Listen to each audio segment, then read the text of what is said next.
Hello everyone and welcome to an Anime Club After Dark special. My name is Alex, but you can call me a senpai, and joining me tonight I have our chivalry of Shota's Shotaro. Catch me outside, how about that? That is absolutely disgusting, and I am ashamed to share this podcast with you now. But anyway, since I have to, and I don't have a choice, welcome everyone to episode 9 of our Sarazanmai review show. Me. This episode went from feelsy of the feels to fucking Sopranos in an instant. Jesus Christ. So we pick up the show right after Enta gets shot in the previous episode 9 or episode 8. And we find out that he is in critical condition in the hospital. Mm-hmm. And, well, actually, before that happens, so Mabu is baking otter cookies again. We just get I think this was before the OP. Don't quote me on that, but yeah, we just get a flash of various scenes with Reo and Mabu. First, Mabu is baking the otter cookies. No, sorry, not he's baking the otter cookies. First, Reo is eating Mabu's fully baked otter cookies, and he's like, "Oh, they're fully baked! It's the real Mabu!" And I'm like, "What the actual fuck is going on?" Like, what? And this all happens so quickly, and then out of nowhere, they're just spontaneously topless, hugging each other, and I'm like, "What? What is going on?" And then the otter scientist is like, and then starts singing into a microphone. Yeah, that was weird. That was a lot that just happened all at once. I'm also kind of assuming this isn't taking place at the same time everyone's at the hospital, but I could be wrong. Who knows? I don't know. The otters transcend space and time. They apparently do. Which is something we kind of find out in this episode, but I want to talk about that later. So I want to talk about the first half of this episode, because it is almost like this episode is split into two pretty equal halves.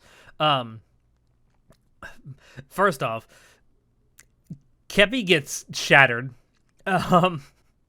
because he's in the freezing machine, and Sarah accidentally throws him out into traffic, and he gets run over.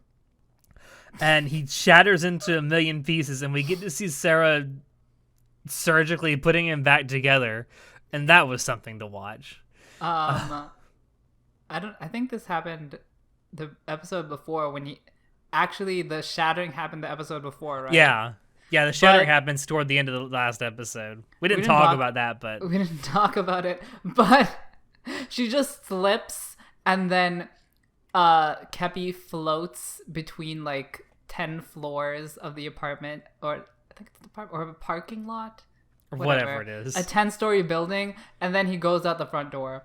That was something. Like, oopsie, I'm so clumsy. Oopsie.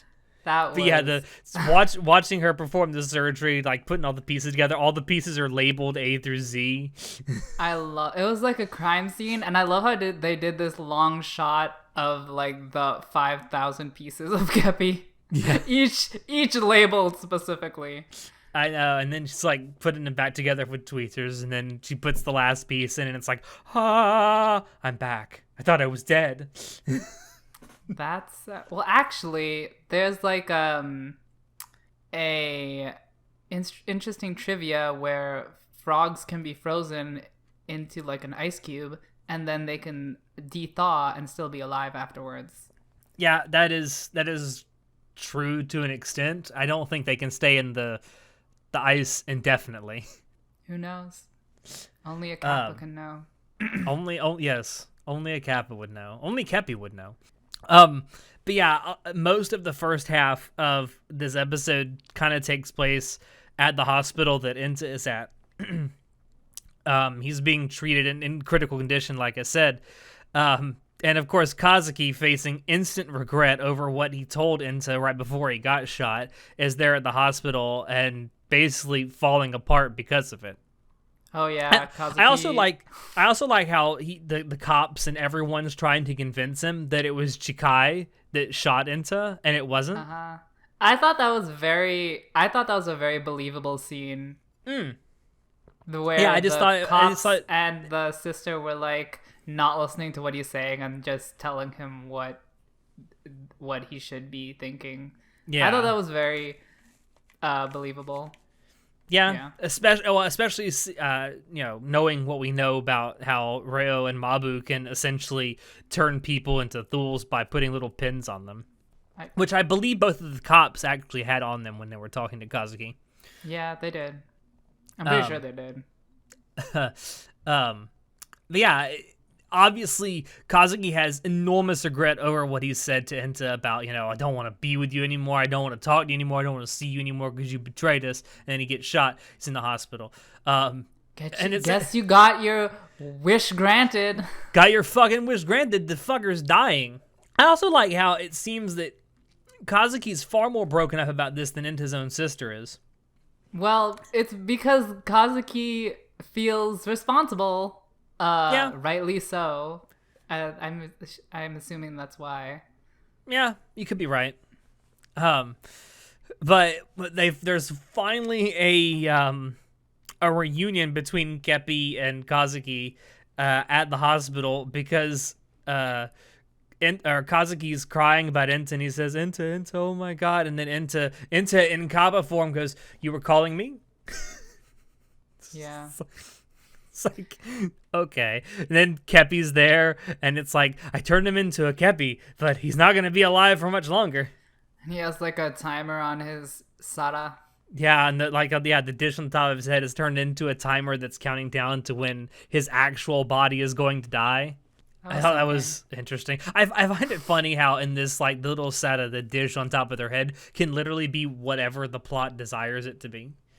What do you mean? What else was it? I know that it's been other things. I can't remember off the top of my head, Okay, but I know other Alex. things have happened to that dish. I know that like something has been projected out of it in the past. If you say so. I do know that in the actual Kappa like myth, if you can make a Kappa bow more than 90 degrees to you, the dish falls off, and that can kill the Kappa. Well, the water in the dish. Yeah, the water in the dish falls out, and it can kill the Kappa. I knew that's part of the actual legend. But Maybe anyway, that's why the death timer is in the dish. there you Instead of go. the butt. There you go. But speaking of butts, we had an interesting scene where we got to see fire coming out of Kepi's butt. Now, For no reason. as someone who's been to Taco Bell many times in my life, I have had that happen IRL. TMI. And I'm just saying, it's very believable. Oh my god. They used the Kepi butt fire as a transition scene, but it Yeah. was so out of nowhere. I thought it was very, very jarring, much like most things in this show. I think that from now on, that's what they should do in Maho Shoujos, just butt fire transformation scenes. Like the Maho Shoujos just like start to fart, fire comes out of their butt, and then they just transform into Maho Shoujos. I'd watch that, and you would too. I have no words for you. But yeah, so a lot of the rest of this episode follows Chikai and Toei, and we find out a lot about how Chikai has sort of used Toei, and then Toei has sort of used Chikai. So one of the things we find out is that Chikai more or less used the Yazuka boss that Toei shot back when he was like 10 years old to move himself up in the Yakuza ranks. As since he took credit for the killing. So Toei overheard this, and then he got all angry about it. But I don't understand why it's that big a deal. I mean, it's not like he planned for it. It's not like he set it up. It's like, if it happened, you might as well take advantage of it. I don't see the big deal. I don't know. You're right. I don't really see it either. I really tried to see, like, what's the big deal here? Why are you so angsty about? Why are you so hung up on this one little thing? Like, yeah, it may have been a lie, but it was a lie for your own good. Wait, what lie? That Chikai basically accepted the blame for shooting the Yakuza. But Chikai already knew that, and he didn't seem angry about that. I know, which is what made it so confusing for me. Yeah, I know. I'm thinking, I don't understand either. I don't know. Why are you trying to be such an angsty boy? Because he has freckles and his... He has freckles and he has hair covering up one eye, so he has to be an that's angsty why. boy. Exactly. That's why, that's the rules. You have to be an angsty boy if you have hair covering up one of your eyes. That's true. We also found out that Chikai is just a cold-hearted bitch. Literally, though, that was like no conscience whatsoever. No, because so they're essentially on the lam because Chikai is basically wanted by the cops, and Chikai uses a friend of his who's also in the Yakuza to sort of lay low for just a little bit, at least for a day or two before they can get out of the city. And once they're kind of done with this buddy and he's served his purpose, Chikai just up and shoots and kills him. And he was like, okay. He was like worshiping Chikai as like the best guy Senpai. ever. And then Chikai's just like, bye. And then shoots him in the face. I'm like, what? Like, senpai, wow. boom. Wow. This show went from, like, I mentioned it to you before we started recording. It's like this episode went from feelsy of the feels to fucking an episode of The Sopranos in an instant. And like that makes you question whether Chikai is going to shoot Toei, because like that's what I thought when I saw it at the time.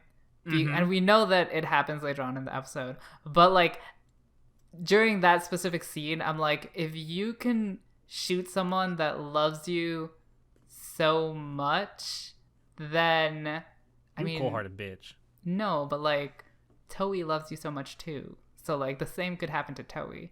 That's what I thought. First I thought, what the fuck? Then I'm like, oh no, I can't trust you anymore. Yeah, you're a wild card. We couldn't trust you after you threw Inta in front of a fucking samurai sword that was coming at you. We really can't trust you now. Yeah. Well, should we actually finish that out then? Instead of going in chronological order. So as this whole storyline goes on, they're about to get on this, I guess you would call like a ferry or whatever, to start to get at the city. And Chikai and Toei are so like before that like they were I don't know what ferry you were talking about because there were multiple ferries in this episode. I know. That seemed to be the theme of this episode. So they were trying to get on a ferry to go to some island, and then some of I don't know, his Chikai's old acquaintances. I'm assuming they're other members of the Yakuza. Well, obviously. But I don't know which gang. It's either Chikai's gang or another gang somewhat. Some kind of Yakuzas surround Chikai and are like, you know what? We know you were two-timing, double-crossing motherfucker, and we're going to fuck you up because we're done with your shit. So then it's like a gunfight, and Chikai runs out of bullets, and then he's like, oh, fuck, I'm fucked. And then Toei whips out a gun from nowhere that Chikai didn't know was there and starts shooting the Yakuza. And Toei is like, go, run away. I'll cover for you. So we see Chikai running away. And then I think like we switch to other scenes. But when we go back to the scene of Chikai and Toei, we cut to a shot of Chikai just running by himself because Toei was covering for him, but he wasn't even like half-heartedly running, like waiting for Toei to catch up. He was just like full sprint, like, bye bitch, I'm gone. Feet don't fail me now. It's like, I got mine, you got yours, honey, but most importantly, I got mine because I don't care about you, Toei. I'm just gonna run the fuck out of here. I'm like, Jesus, like, like, I was thinking you were such an irresponsible not chaperone, but like caretaker. You're such an irresponsible caretaker. Like Toei is not safe being around you for multiple reasons. Not just because you're in the Yakuza, but also because you don't even try to save him. You're literally selfish in every single way, including with your brother. You are still selfish. He has no honor. Wow. But yeah, that's basically what happens. And then, as you say, he's like trying to ditch Toei. And the last thing we really see in this episode is Chikai holding up a gun to Toei's head after this shootout thing. And it's like, well, I gotta fucking cut my losses now, bitch. I forget why he actually took the gun to Toei's head. But he's a fucking coward if that hasn't been established at this point. Like, I guess it would be easier to escape by himself. I don't know. Maybe. I guess maybe he's realized that his brother is dragged him this far. Why is he going to let his brother continue to drag him down? And he's essentially trying to tie up a loose end by killing his brother. I guess so. It's easier to feed one mouth than two. True, but think about this. Toei knows where he's going. He knows where he's been. So if Toei gets cold feet and goes to the cops, Toei knows everything about Chikai, or at least what he's going to be doing in the short term. True. So that's definitely a way to tie up a loose end if you think that Toei's going to get cold feet and go back to his friends. Kill him. I guess so. And we've already established that he's a cold-hearted bitch. If you don't love me, you can't love anyone. Yeah. And then the last thing we see, there's like this pullback shot. It's like a wide shot, and you hear a gun go off while there's a gun pointed at Toei's head, and it like fade to black. Play the ED. Guess Entei's not the only one getting shot in the face. No. Before we go back and talk about the otter stuff that happened in this, so the after credit scene also involves Chikai and Toei. So I thought that was going to be like the big hook to get you back for the next episode. That was going to be the cliffhanger. It's like, what happened? Like, first of all, when the credits rolled, that was like a full 5 minutes after the credits. I'm like, there's a lot going. There's a lot. Yeah, I think this is the longest after. Yeah, this is the longest after credit scene that we've gotten so far. So yeah, I was like, oh well, some more shit's definitely happening now. I was surprised that we basically got a resolution to this, and it wasn't the question of has Toei been fucking killed by his brother. That was the cliffhanger. Now we find out that the shot that you heard wasn't Chikai shooting Toei; it was someone else shooting Chikai from like a distance, which is a great shot. Oh my god. But I'm assuming it was some other member of the Yakuza who was like hiding in the, I would say hiding in the bushes, but he was hiding on some ledge out of sight. And then he just pops up and caps Chikai. Chikai doesn't die instantly. He gets shot in the chest, wasn't it? Was it the chest or the gut? I can't remember. You cut off for a bit there, so I didn't hear what you said. Was it the, I can't exactly remember. Was it the chest or the gut that Chikai gets shot in? Oh, I don't know. I think it was like the chest. Anyway, he doesn't die instantly. That's the point. And they're on this. They get on this boat, and there's like this whole fucking scene that evolves with Toei and Chikai, and then Chikai's like giving him money. It's like, here, feed yourself with this. So sad, like not as in depressing sad, but like pathetic sad.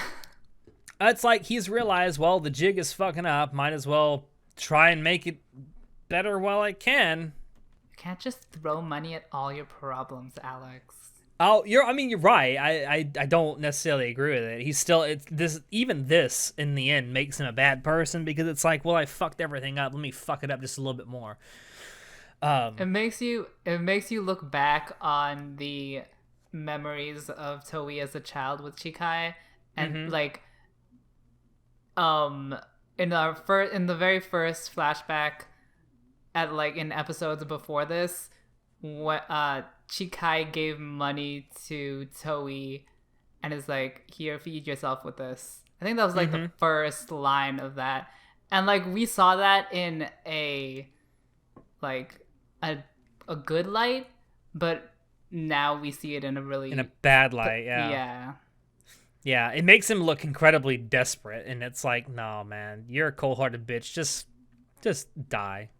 And then the funny thing is that Toei takes this like sack full of like, it's like a duffel bag or whatever, full of money, and just throws it in the air like he doesn't give a shit about it. What a waste of money. I know, right? Like, that money could have bought you some good shit. Stupid millennials don't know how to value money. Yeah. So real quick, I want to end this on like the sort of I guess it was the A story of this episode. Wait, so you didn't even talk about the flashbacks of Toei and Chikai at the festival? Yeah, that was so interesting. Adorable. Yeah, that was something. Okay, it's almost like it's trying to redeem Chikai, but I think it more redeems Toei than anything else. Oh no, I totally saw that as a Toei memory. Like, Chikai is still a dick, but oh my god, that flashback was so cute. Yeah. But going back to wrapping up the sort of A story, I want to talk about two things in particular. So one of the things we get told in this episode is that the otters themselves are essentially concepts. Like, they're not actually otters. It's just that they're portrayed as otters. Sure, Jan.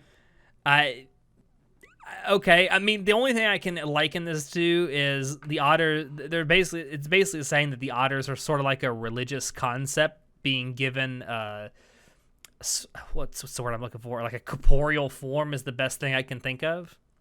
Sure. Sort of like how in Christianity people think of like as God as this bearded old man. That's but like God isn't I don't think God is a concept. Well, isn't it like a theory? I think it would be more of a theory than a concept.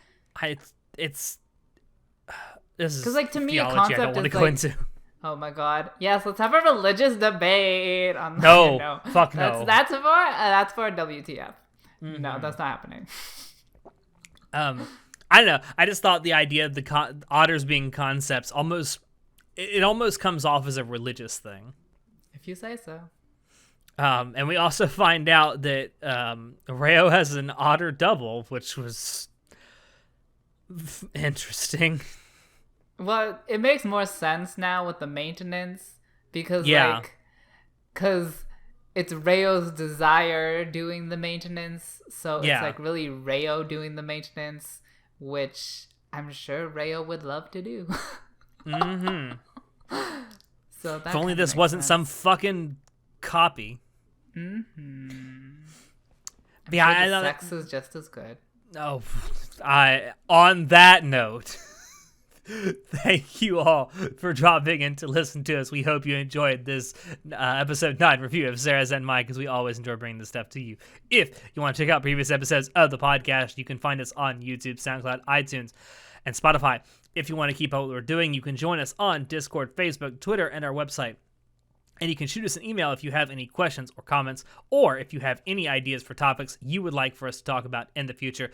Links to all these things will be down below in the description, and be sure to tell us below in the comments what you thought of episode 9 of Sarazanmai. As always, I have been your host, Alex, and I will see you next time. Say goodnight, show.